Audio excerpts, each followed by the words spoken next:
The Internet History Podcast is brought to you by MetaLab. Their slogan is MetaLab, we make interfaces.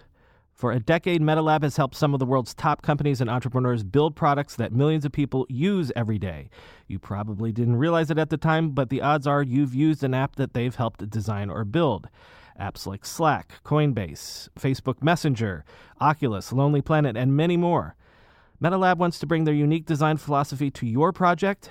Let them take your brainstorm and turn it into the next billion-dollar app, from idea sketched on the back of a napkin to a final shipped product. Check them out at metalab.co. That's metalab.co.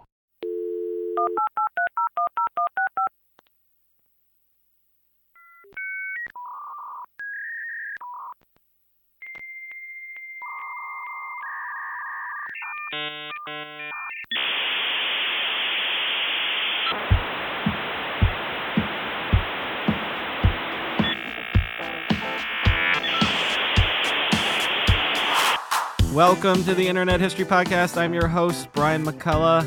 As promised, here's part 2 of our conversation with Rich Jaroslovsky. You're going to be surprised how the second half of the story intersects with a lot of the other stories we've chronicled on the show, which I guess just goes to illustrate how much and to what degree it was a small world at the beginning of the web, and how anyone who was doing anything on the web at that time was basically going to rub shoulders with everyone else. That and some great insights on the current state of digital media today. My thanks again to Rich Jaroslovsky. Okay, yeah, talk to me about that whole paywall debate. Like, all of the other pioneers, that some of whom I've spoken to on the show, at the time were launching ad-supported websites because the belief at the time was that no one will pay for anything on the internet. It's a fool's errand to even try. So was the plan at the Wall Street Journal from day one to do a paywall to ask people to pay for what you're doing online? Well, you have to remember that when we started work on what became WSJ.com, we didn't even know it was going to be on the web. We thought we were building an online service like AOL. And of course, people paid for AOL. They weren't necessarily paying for the content, they were paying for the connectivity. But, you know, people didn't make the distinction between the two. So we always had it in the back of our minds, even before we knew we were going to publish on the web, that a changing of hands of money was going to be a piece of it, or we wanted it to be a piece of it. When we decided to move the whole thing to the web, that piece came along with it. But of course, it was hugely controversial, because this was the era of information wants to be free. Nobody will ever pay for any information on the internet. You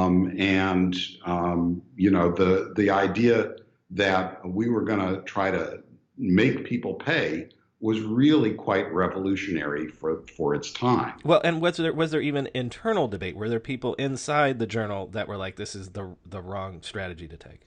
Huge internal debate that cut both ways. There were some people who wanted us to charge hundreds and hundreds of dollars because they said, you'll kill the print newspaper, the fear of cannibalization. There were other people who said we should charge nothing because no one will ever pay for content on the internet.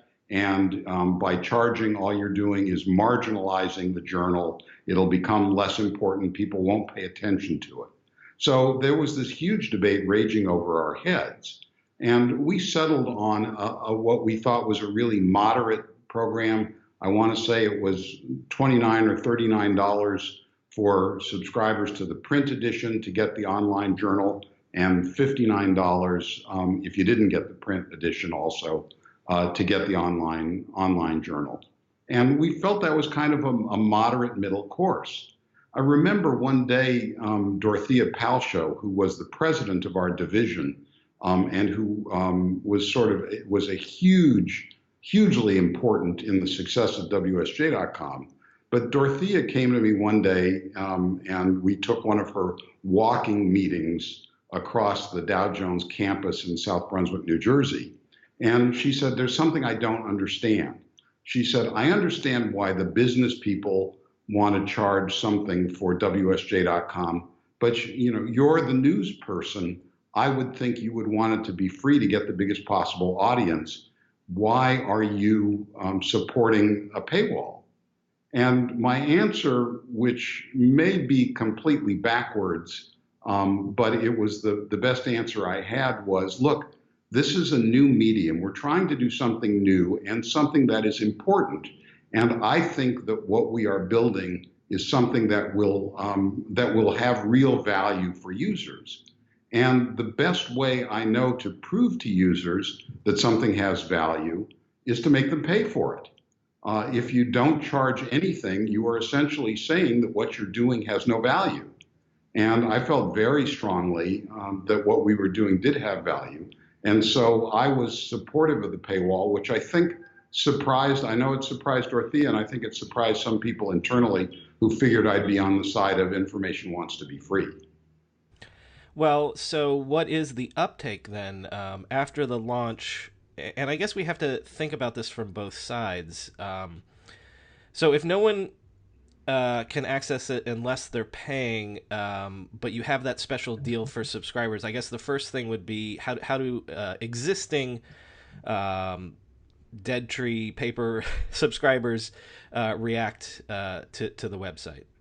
Well, the first thing we did, we had a whole strategy laid out when we launched. We had been publishing the prototype money and investing update, we called it, for free for maybe six or 8 months before we launched the full WSJ.com. Before we launched and when we launched WSJ.com, we laid out a couple requirements. One, we said everyone who wanted to use WSJ.com had to register, but we did not immediately put up the paywall. We told people we will eventually be putting up a paywall. You have to register, but if you register, you can come in and check it out for free. And so we did it in stages that way. So people who registered could come in, look around. When the paywall finally went up a few months after our launch, it was a really interesting result. Interesting not only in terms of what it did to our usage numbers, but in how it was perceived by other media that was reporting about us. What happened was that during that free period, we had several 100,000 people come in, register, look around, leave, never come back. But they were still counted as registered users. When we put up the paywall, about 10% of the people who had ever registered while we were free signed up for paid subscriptions. Oh, that's great data. Wow. We thought that was great. We thought, this gives us a solid base to build from. But if you go back and look at contemporaneous news stories, one I still remember, which still sort of ticks me off, that was in the New York Times, was, the headlines were, Wall Street Journal loses 90% of its audience when it puts up the paywall. Because again, the conventional wisdom was information wants to be free. Nobody will ever pay for content on the internet. And so these numbers that I actually thought were pretty damn good, were, I think, widely perceived as being a disaster for the journal because, quote, you lost 90% of your audience, unquote, by putting up the paywall. No, but with the benefit of 25 years or whatever it is, I've never heard that number anywhere before. Like converting 10% of people that just sampled it, like that's fantastic. I mean, talk to the New York Times for them trying their multi-year strategy to try to get people to subscribe to the digital edition. Like that seems like amazing numbers to me. Well, it did. I was very pleased with it. But if you go back and look, most people who were writing about it, or at least many people who were writing about it, took it as confirmation of their own perception that the internet was and would always be a free medium, and that people would never pay for content on it. Did this is jumping ahead a little bit, but how soon do you estimate that the online division could pay for itself, was self-sustaining as opposed to a loss-leading experiment? That's a hard question for me to answer Okay. because it's a question for accountants, I think. Right, right, right. Remember that we were getting content from our own staff that was creating content, but we were also getting content from the print Wall Street Journal and its staff, and we were getting content from the Dow Jones Newswires. So I think if you assumed that we were simply repurposing content from others, we probably looked profitable earlier. If you apportion some of the costs of those other parts of the organization to WSJ.com, that probably delayed the way you look at Well, profit. the reason that I asked that question is because other people, New York Times people, and other publications, when I've asked them about this paywall versus ad-supported debate in the earliest days, they've always dismissed. Well, the Wall Street Journal is a different animal because people are willing to pay for financial content. They have a specific type of content that people will always be willing to pay for because it's information that will make people money. But then I've always thought, well, no, but the journal never abandoned a paywall for WSJ.com, so it had to make sense. There had to be enough uptake, even from the very earliest days, that's always been the strategy. Well, I think that's true. The other point I would make is a lot of those people that didn't charge a subscription, that embraced the free model, eventually went to a paid model. And New York Times just released some results the other day. They were great, good. yeah. I would argue, is it true that financial information has more value than other kinds of information? Yeah, I don't dispute that in the slightest.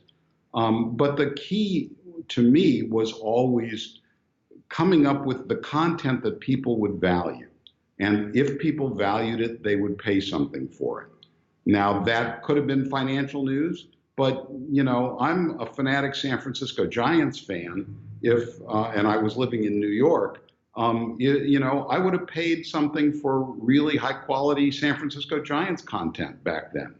You have to find what it is that the audience cares about and then give them something of value built around that. And if you do that, the paid model can be made to work for all kinds of information, not just financial news. A couple other questions about nuts and bolts. We already talked about that the idea very early on was, because other publications, it was just we regurgitate what was in the print edition in the morning. But you guys, you had digital-only staff very early on, and from the very beginning, if news broke, there was no problem with it going on the online version immediately, even if it wasn't ahead of the next day's issue, right? We had a number of what I thought were common sense systems in place. For example, if the Wall Street Journal print edition was breaking some big exclusive story that only they had, we would work with the print edition and with the Dow Jones Newswires, and there was a hierarchy. The print paper would go out on the newsstands overnight. Then the Dow Jones Newswires, which people were paying more money for to get real-time news, would carry the story. And then we might come along in WSJ.com and publish that story 20 minutes later or something. So we had a kind of a hierarchy of news when it was exclusive. But a lot of news isn't exclusive. Something that happens today, that the White House announces something. There's no value in building in exclusivity in that kind of news. And in that case, we would update the stories or get that story into WSJ.com as fast as we possibly could. What about this actual financial data, like stock quotes and things like that? One of the people that I spoke to a couple years ago was Chris Cooper, who founded Quote.com. How did you guys launch with stock quotes? I imagine you probably didn't launch with real-time stock quotes, but what about the actual financial data? We launched with a 20-minute delayed stock quotes. We also gave our users the ability to create portfolios that were updated with the 20-minute delayed stock information. And over time, that offering became more robust as the print paper realized, number one, that more and more of its audience was online and had access to quotes in real time. And number two, as the cost of newsprint continued to increase and the cost of printing those agate tables in the print newspaper every day, the cost increased and the value to users or readers of the print paper decreased because, who was going to wait until 8 a.m. the next morning to find out how a stock did yesterday when you could tap in, a symbol into a web browser and get the information, at least 20 minutes within the last 20 minutes, if not, if you paid more real time.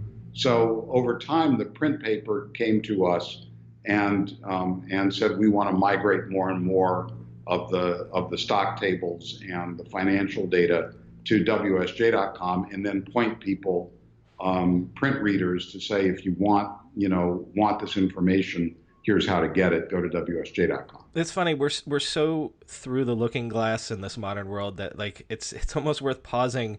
What you just described is almost worth pausing to think about that it's so obvious today that what just happened in the last 10 minutes, what just happened in the last 30 seconds, that's like the value proposition of digital media, and the fact that was a lesson that had to be learned, and it almost like what you just described is it was learned as an actual dollars and cents thing, where you got to understand, kids today, like the journal was this big, thick paper every single day, and a ton of it, pages and pages and pages, was just stock data and financial data and things like that. And so it literally, that was a huge expense that made more sense online and made more sense just from a pure usage perspective.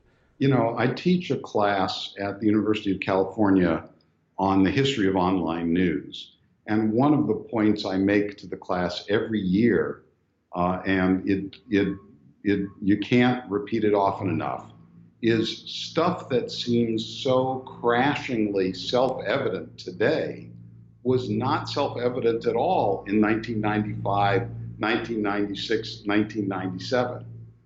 The idea that you would be staffed 24 hours a day and updating news 24 hours a day, well, of course, the internet's a global medium. Of course, you have to be on top of the news 24 by 365. Well, yes, of course, that's clear to us now. It was not at all clear in 1995. And while those were decisions that we made at WSJ.com, there were other people, for what I'm sure they thought equally good reasons, who made very different decisions about what the medium did and didn't require. So, what we're seeing today is the product by now of 25 years of lessons learned. But you can't assume that it was as obvious in 1995 as it is today.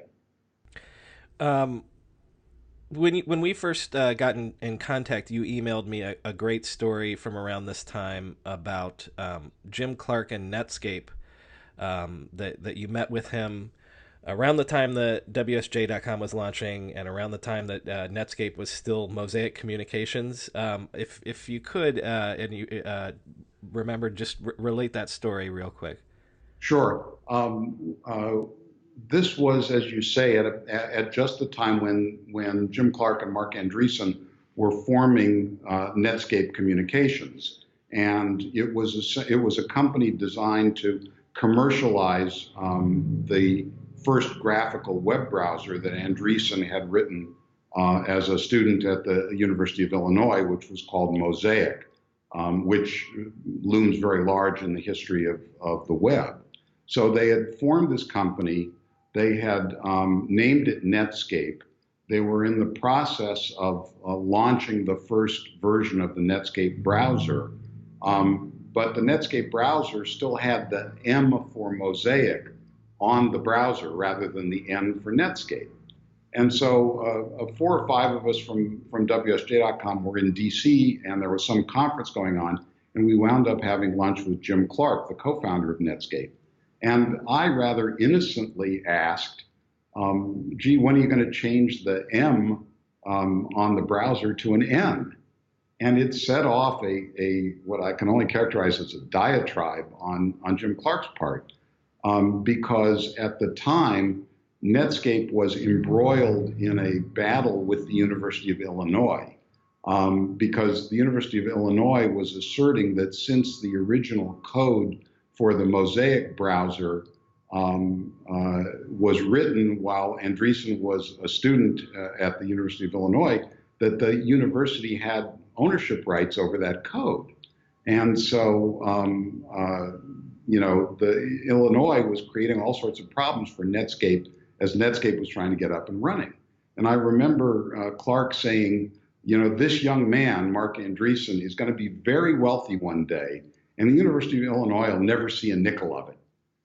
He said at Stanford, we'd be falling all over ourselves to find him investors, find him office space, find him resources, and he would be so grateful that he would, donate heavily to Stanford, which is exactly what happened with both Yahoo and Google.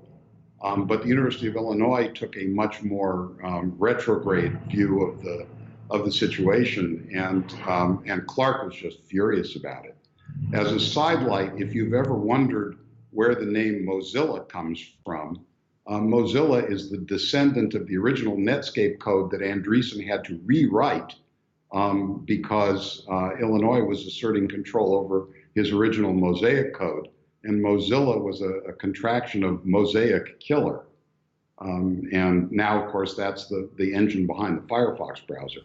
Right, and the story that I've always heard is that in the end, to settle, they gave the University of Illinois like $2 million or something like that, but they offered them equity instead, and I think Jim Clark said at one point, he's like, they lost about like $30 or $50 million by not taking the equity. So we haven't talked at all about Online News Association. So tell me what that was and your involvement there. Sure. Well, the Online News Association got started. One of the things that I've always tried to do is to work the last week in August, the week before Labor Day. When everybody else is on vacation, you can usually find me at my desk. And that's because it's a week of no interruptions.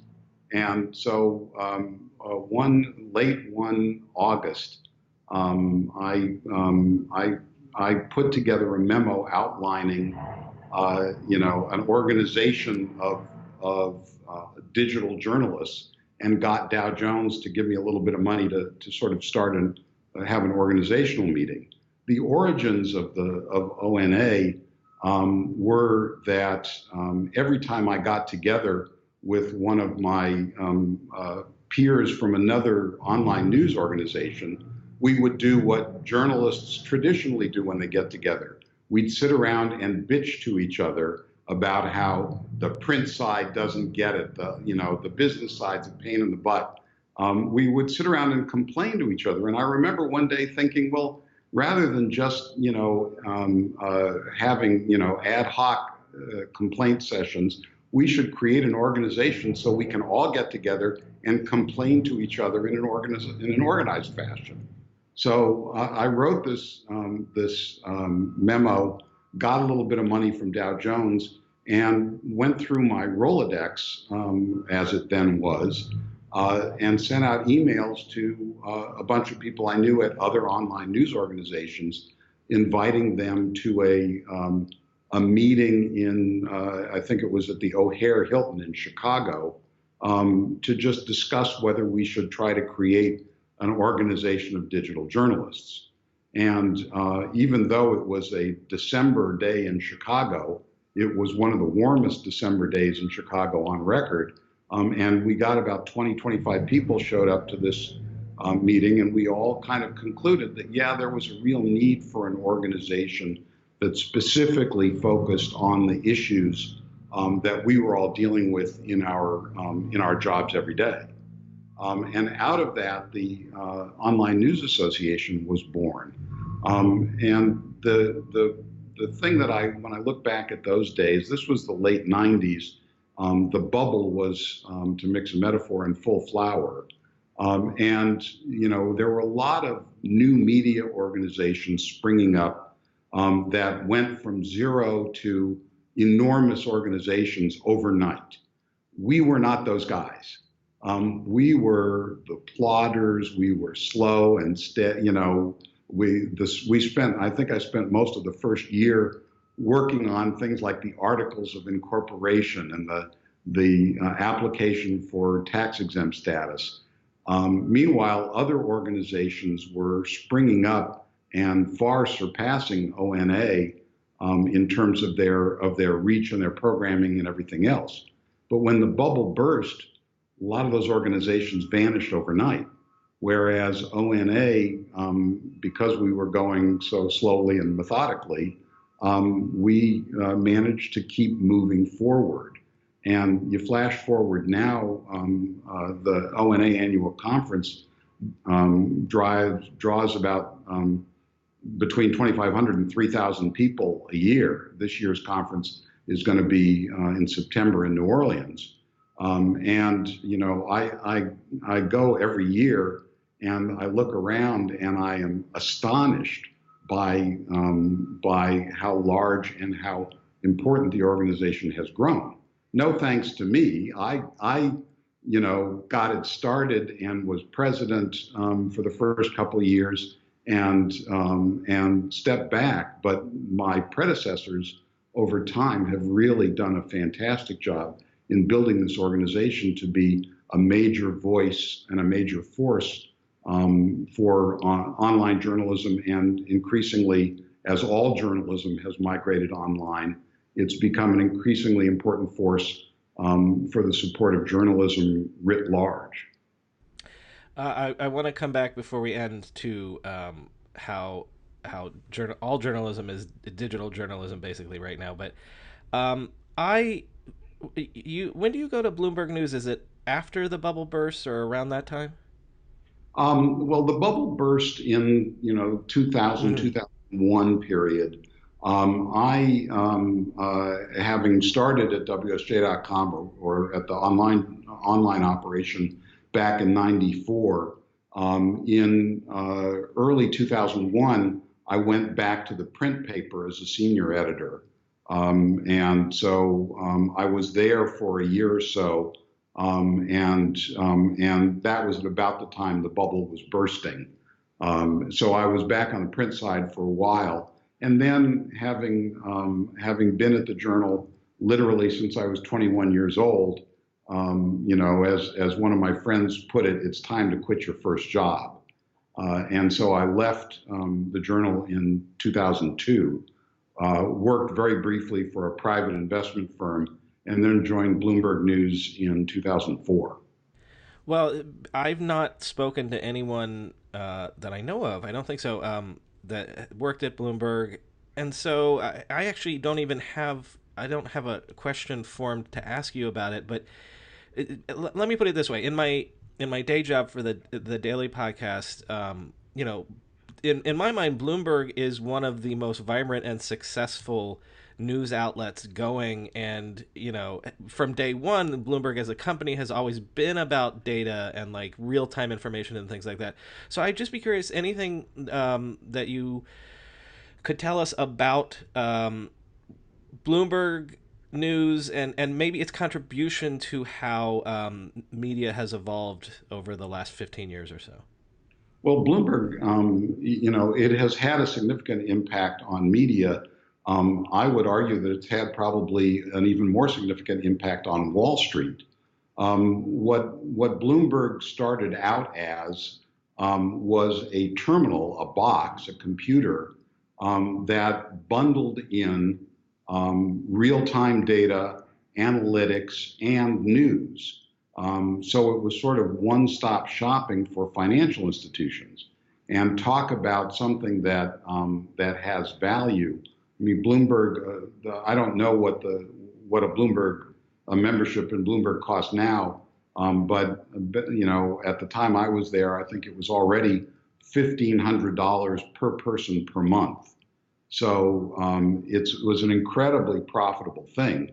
It eventually morphed from being the Bloomberg terminal, the dedicated box, to an online service that runs on many different platforms. So you can think of the Bloomberg today as the world's most sophisticated and expensive online service.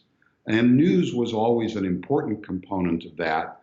But the real value in Bloomberg, which even predated the creation of Bloomberg News, was the access to real-time data and analytics to manipulate that data that it afforded to people on Wall Street. And that is still a major portion of the value proposition today. Now, over time, Bloomberg has become much more of a media and news company, not just Bloomberg News, the operation that provides news for the terminal or for the online service, but also Business Week magazine, Bloomberg Television. It's become a much more vibrant media company. But the core of it is, and always will be, I suspect, the combination of data analytics and news that constitutes the core Bloomberg service. Well, maybe this is getting into this sooner than I thought we would, but this is the right time to say it. So it's almost like that news maybe still remains like a loss leader. I mean, it's obviously a necessary component for the service that Bloomberg provides to its subscribers. But is that maybe always the way that it's going to be? Like, the actual news and journalism has to be supported by something else that's a cash cow. And that's why, because Bloomberg has that cash cow, that's why their news operation is thriving right now still. I think on one level, yes, the fact that the Bloomberg service is so fantastically profitable. There's a reason Michael Bloomberg is the wealthiest man in New York, which is saying something. I think that clearly is part of it. And I caveat what I'm about to say with the fact that I haven't been there for 5 years.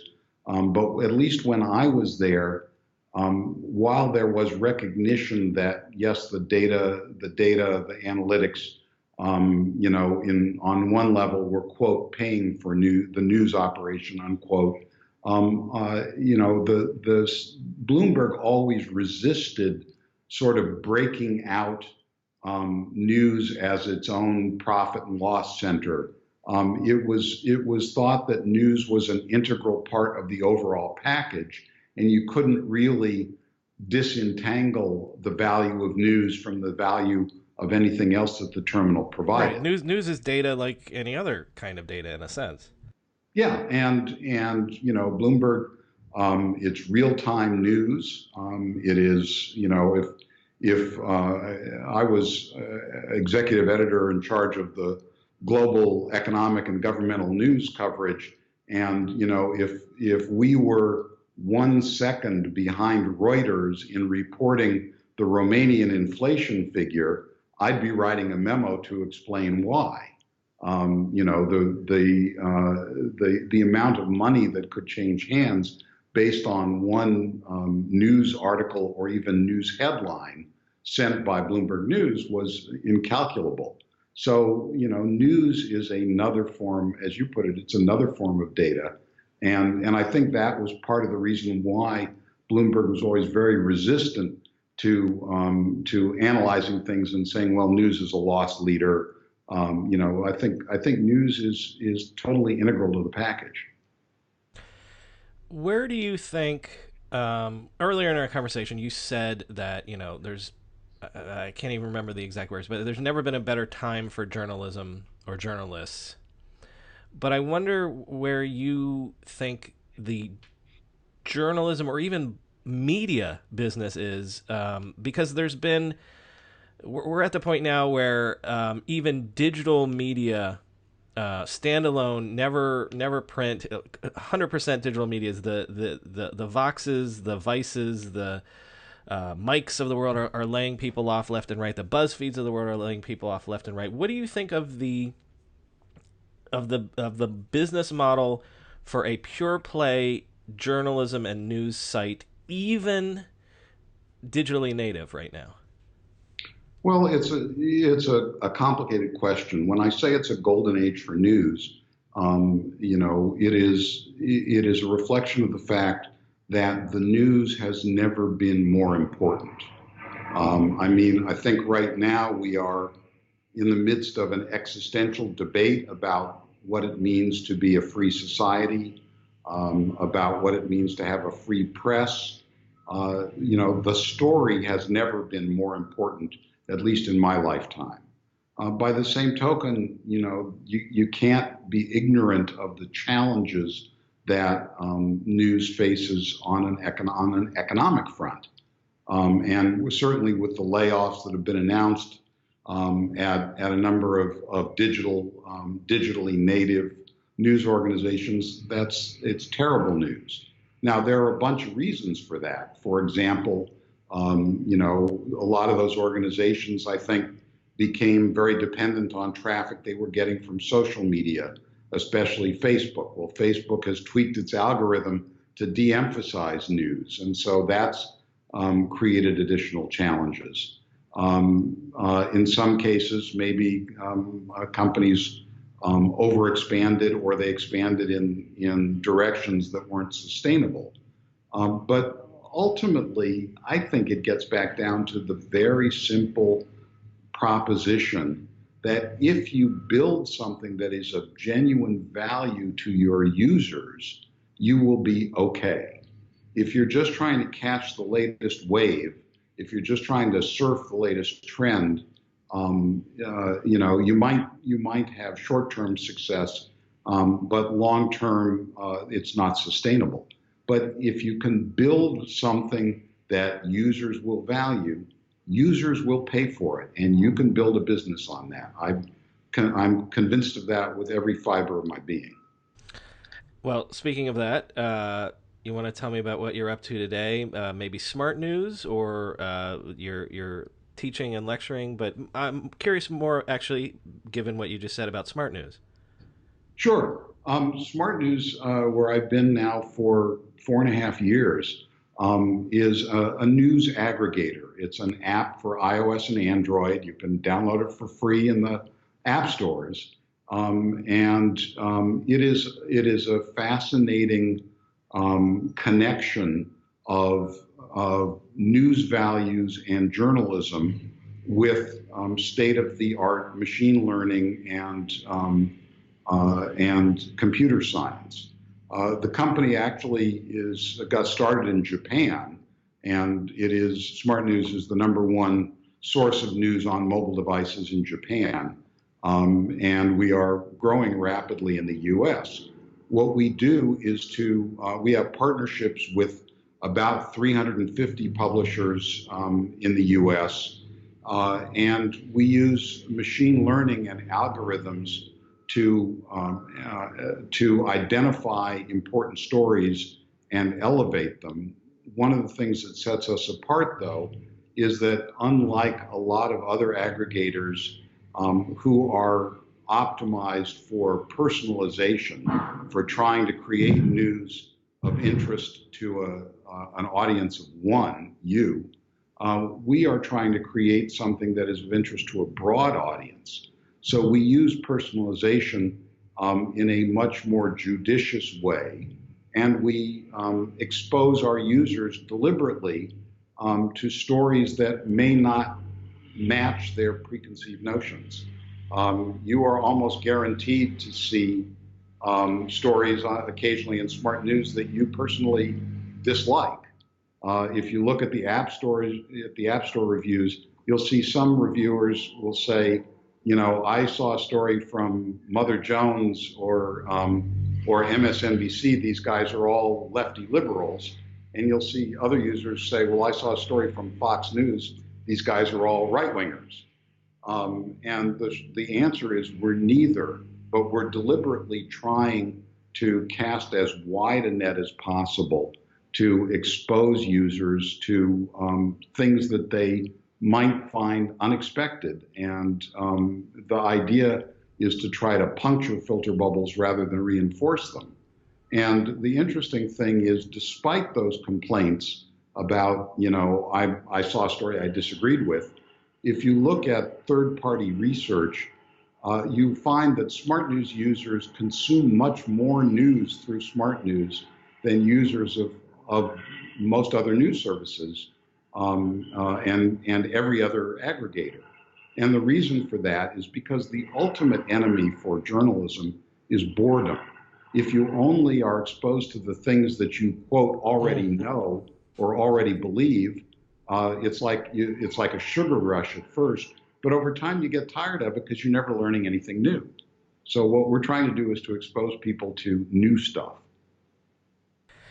That's so fast. I had no knowledge of Smart News, but that's really unbelievably topical right now, and what we need in this moment. So that's fascinating. So final question.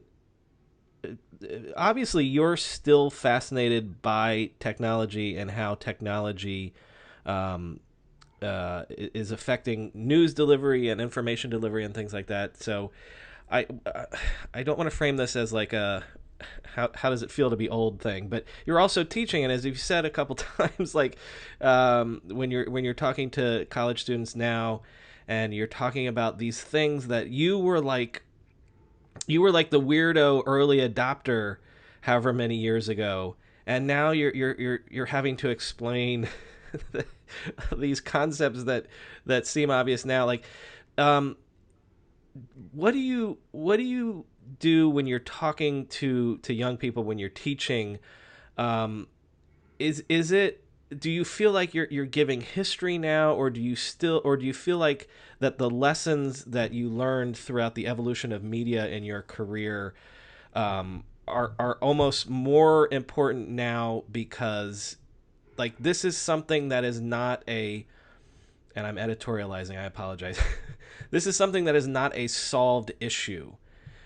Social media has been killed by certain big players. There's other areas of technology that have been killed, but I feel like media is still in flux. So do you feel like you're giving history to kids, or do you feel like you're still trying to give lessons that will move things forward and get media to the place that it deserves to be?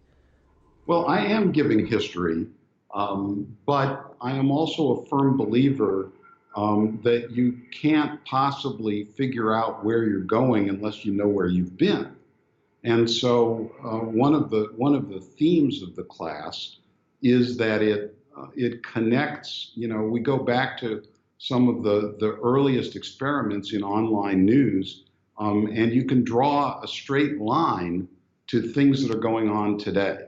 The debate about will people pay for content on the internet, which was, I still have the scars from 1995 and 1996 from the battles that I fought back then. I've still got those scars, but that's still a real issue today. And to understand how we got to where we are is critically important to figure out where we need to go next. Well, you're preaching to the choir, because that's why I'm doing this show all the time. Rich Jaroslovsky, thanks for sharing your part of this, remembering all that, and continuing to move the ball forward and preserve those lessons. Thanks very much. It's been a great ride, and I'm looking forward to the future. If you like what you've heard on this episode, please support us by subscribing to the podcast so you can get great news stories and conversations every 2 weeks. And please buy the book that was based on this podcast, How the Internet Happened, From Netscape to the iPhone, by me, Brian McCullough. Order it now wherever books are sold. How the Internet Happened. And if you weren't aware, I host a daily tech news podcast every weekday that comes out at 5 p.m. In that show, I tell you what happened that day in the world of tech. It's only 15 to 20 minutes long, and it's great if you love tech news. Search your podcast app for Ride Home to find the show. It's called the Tech Meme Ride Home. Thanks.